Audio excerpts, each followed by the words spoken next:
What's going on, guys? Is Project James here, and you all are welcome to my channel.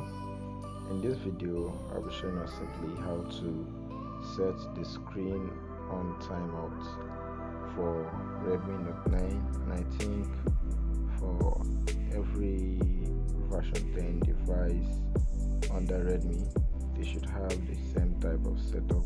I think they should. So this is simply how it's done. Normally you will expect it to be under the display settings, but unfortunately it's not.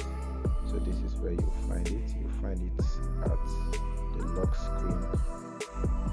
So this is it. Click on it and set whatever time you want to set. So don't forget to subscribe, don't forget to like this video, don't forget to subscribe to my channel for more videos. Thank you guys. Peace out.